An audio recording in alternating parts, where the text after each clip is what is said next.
When I found out my parents gave the family business to my sister Sarah, I quit working 80 hours a week for free. A week later, Dad called in a panic. The clients are fleeing. I just chuckled. Let Sarah figure it out. She's the boss now, right? Jake Mitchell stared at the cracked ceiling of his childhood bedroom, listening to his parents' muffled voices downstairs. At 28, he felt ridiculous sleeping in his old twin bed, but the family hardware store in Cedar Falls demanded every waking hour. For 6 years, he'd been the ghost in the machine arriving before dawn, leaving after midnight, handling everything from inventory to customer complaints while his parents took the credit. The floorboards creaked as footsteps approached. His mother Linda knocked softly before entering, her face wearing that careful expression she reserved for difficult conversations. Behind her lurked his father Robert, avoiding eye contact like he always did when guilt weighed on his shoulders. We need to talk about the store's future, Linda began, settling onto the edge of his bed. Jake's stomach clenched. These conversations never ended well. Robert cleared his throat, hands shoved deep in his pockets, and delivered the blow that would shatter everything Jake thought he knew about his place in the family. They were handing Mitchell hardware over to Sarah. His sister, who lived in Chicago, visited twice a year and knew nothing about running a business. The same Sarah who'd called the store a dead-end trap just last Christmas. Jake's vision tunneled as the words sank in. 6 years of sacrifice, of putting his own life on hold, of building their customer base from 12 regulars to over 300 all worthless. The reasoning felt like salt in an open wound. Sarah had an MBA, they explained. She understood modern business practices. She could take the store digital, expand online, bring fresh ideas. Jake's hands trembled as he listened, remembering every late night he'd spent learning QuickBooks, every weekend spent researching suppliers, every customer relationship he'd carefully cultivated. What about me? The words escaped before he could stop them, sounding pathetic even to his own ears. Robert finally met his gaze. You'll always have a place here, son. Sarah will need your help with the day-to-day operations. A place, not partnership, not ownership. A place, like he was a charity case, they were graciously accommodating. Jake's bedroom felt smaller that night, the walls pressing in like a vice. He'd given up college scholarships to help when his father had his heart episode. He'd turned down job offers, broken up with his girlfriend when she moved to Denver for work, sacrificed every opportunity that came his way. All for a family business that apparently wasn't his family anymore. The next morning, he didn't show up for work. Linda called twice. Robert sent a text asking if he was sick. Jake ignored them both, spending the day walking through Riverside Park, watching families feed ducks and wondering when he'd stopped being a son and become free labor. The autumn air bit at his face, matching the cold fury building in his chest. By evening, his decision crystallized with perfect clarity. If they wanted Sarah to run the business, she could handle all of it. Every supplier relationship, every customer complaint, every inventory crisis that kept normal people awake at night. Jake had spent years being indispensable, and now he'd discover just how indispensable he really was. He typed his resignation letter on his phone, keeping it brief and professional. No drama, no accusations, just a simple statement that he was pursuing other opportunities. He hit send at exactly 11:47 p.m., imagining his parents' faces when they read it over their morning coffee. The relief that flooded through him was unexpected. For the first time in years, tomorrow held no obligations, no crises to solve, no family expectations to meet. Sarah arrived 3 days later, her rental car pristine against the dusty backdrop of the store's loading dock. Jake watched from his bedroom window as she strutted inside, wearing a power suit that probably cost more than most Cedar Falls residents made in a month. She looked confident, ready to revolutionize small-town retail with big-city wisdom. He almost felt sorry for her. The first crisis hit within hours. Old Pete Garrison, their biggest contractor client, needed 20 sheets of plywood for an emergency repair job. Sarah had no idea where they kept bulk lumber or how to operate the forklift. She called Jake 4 times. He let each call go to voicemail, then deleted them without listening. By the weekend, the calls intensified. Linda's voice grew progressively more strained with each message. The computer system crashed.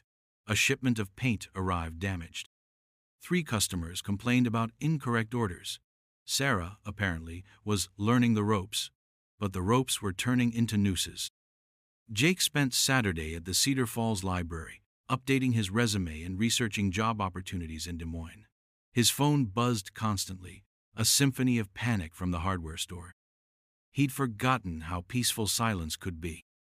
The breaking point came on Monday morning when Robert himself called, his voice tight with barely controlled desperation. "The Johnson construction account is threatening to switch suppliers," Robert said without preamble.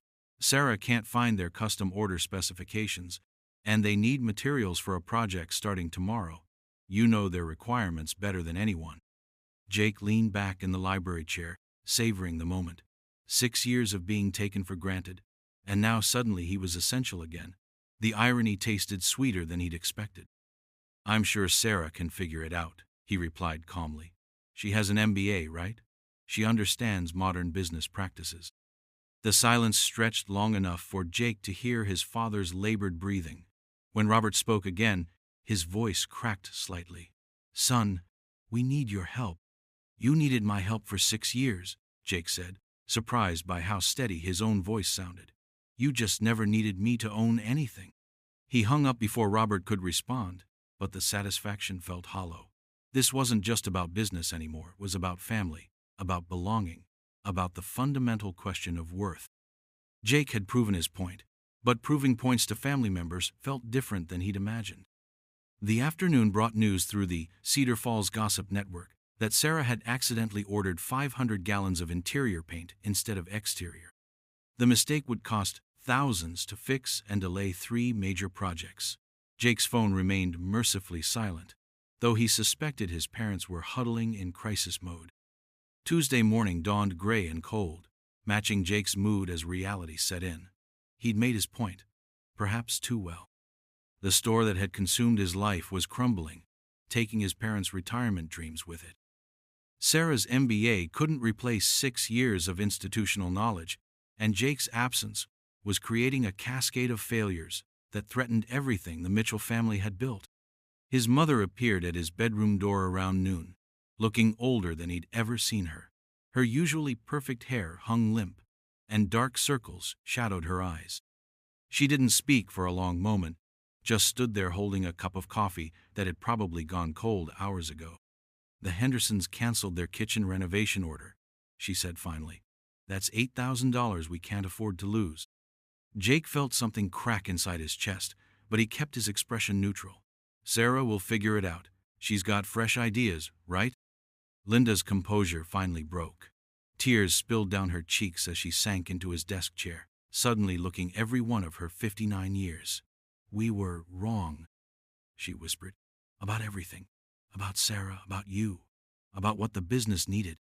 The admission hung in the air between them, heavy with years of misunderstanding and missed opportunities. Jake had waited so long to hear those words, but now they felt like Pyrrhic victory, hollow and expensive. "Sarah wants to sell," Linda continued. "She says small-town hardware is a dying business model. She's already contacted 3 chain stores about buying our customer list." The betrayal hit Jake like a physical blow. Selling to chains meant destroying everything his grandfather had built, eliminating the personal service that made Mitchell Hardware special.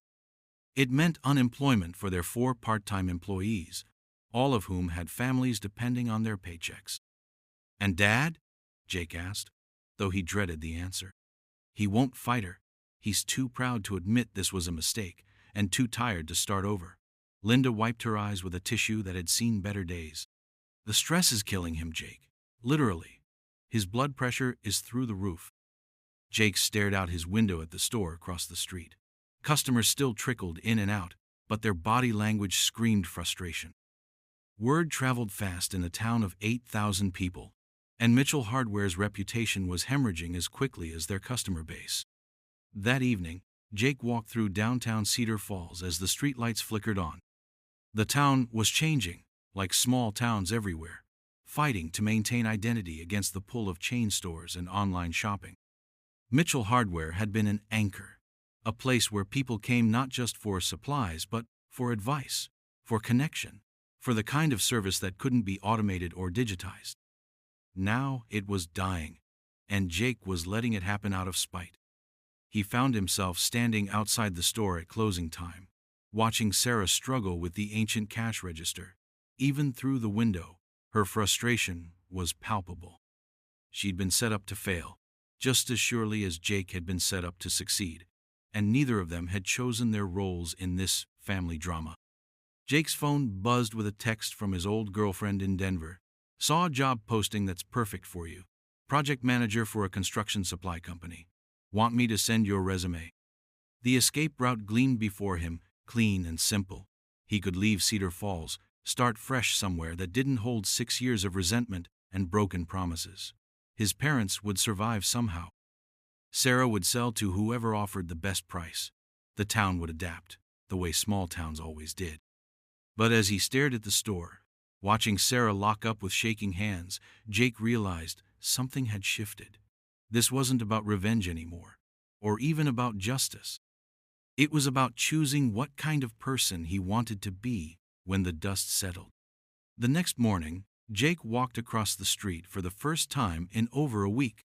The familiar smell of sawdust and metal polish hit him immediately, but the store felt different, disorganized, desperate, slowly dying.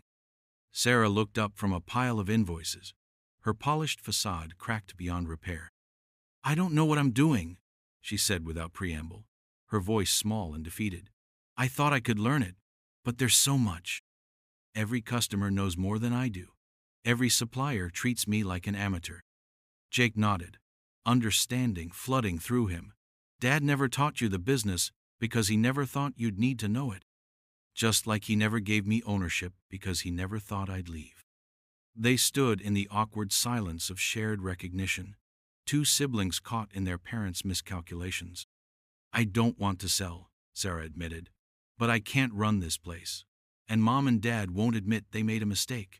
We're trapped in everyone's pride." Jake surveyed the chaos around them: as filed orders, confused inventory, a customer base rapidly losing faith. The store could be saved, but it would take work, compromise, and conversations their family had spent years avoiding. "What if we tried something different?" Jake said slowly. "Real partnership. Not your business or my business, but our business. You handle the books, marketing, expansion planning. I handle operations, customers, suppliers. We split ownership 50-50 and make decisions together." Sarah's eyes widened with something that might have been hope. Would Mom and Dad agree to that? They'll agree to whatever keeps the store alive at this point. 6 months later, Mitchell Hardware was thriving in ways nobody had expected. Sarah's online platform brought in customers from 3 counties, while Jake's operational expertise kept service standards high.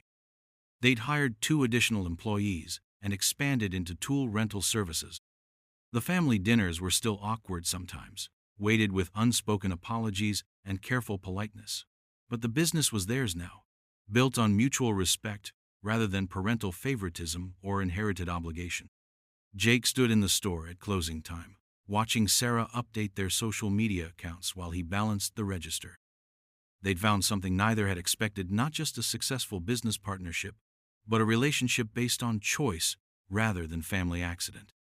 Outside, Cedar Falls settled into evening routines, and Mitchell Hardware stood ready for whatever tomorrow might bring.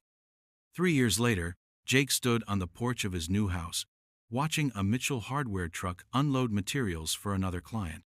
He'd bought the house on the other side of Cedar Falls, far enough from his parents' place to feel independent, but close enough to make the 10-minute commute to work. Sarah emerged from the office, holding a tablet and quickly jotting down notes. Their partnership had evolved into genuine friendship, something they'd never had as children. She'd learned to distinguish between different types of fasteners and tools, while he'd mastered the basics of marketing and financial planning. The store now ran like clockwork. Robert still showed up every morning, but more as a consultant than an owner. Giving up control hadn't been easy for him, but the results spoke for themselves. Yesterday, Pete Garrison had stopped by with a proposal for a long-term contract to supply materials for a new residential development. 20 houses, each requiring a complete set of construction materials. An 18-month contract. Mitchell Hardware had never seen anything like it. "I've been working with your family for 15 years, Pete said, shaking Jake's hand. "But what you and your sister have accomplished in the past 3 years is remarkable. Top-tier professionalism." Jake remembered the day Sarah couldn't locate Pete's order and smiled. How far they'd come from that disaster. Now they had a computer system that tracked every order, and Sarah could pull up any information within seconds. The contract would bring in over $200,000 in revenue and establish them as the primary supplier for Cedar Falls' largest construction company. Linda no longer looked exhausted. Freed from the daily stress of managing the store, she'd returned to what she'd always loved: landscape design. Now she consulted clients on plant selection and garden equipment, and this segment of the business was growing too. Family dinners happened less frequently, but the atmosphere had changed dramatically. Now they discussed development plans, new ideas, and shared successes. Robert had even learned to ask for his children's opinions rather than simply announcing decisions. Most importantly, Jake no longer felt invisible. His name appeared on the storefront sign next to Sarah's. Customers knew him not as Bob's son, but as co-owner Jake Mitchell. The respect he'd craved for years had finally materialized, earned through competence rather than inherited through family connection. The Mitchell Hardware success story had become local legend in Cedar Falls. Other family businesses sought their advice on succession planning. Sarah had been invited to speak at the Iowa Small Business Association conference about digital transformation in traditional retail. Jake's phone buzzed with a text from his old girlfriend in Denver. "Saw the article about your store in Small Business Weekly. So proud of you." He smiled, pocketing the phone without replying. Denver felt like another lifetime now. Cedar Falls was home, not because he was trapped here, but because he'd chosen to build something meaningful here. As evening settled over the town, Jake locked up the store and headed home. Tomorrow would bring new challenges, new opportunities, new customers to serve. But tonight, for the first time in years, he felt exactly where he belonged.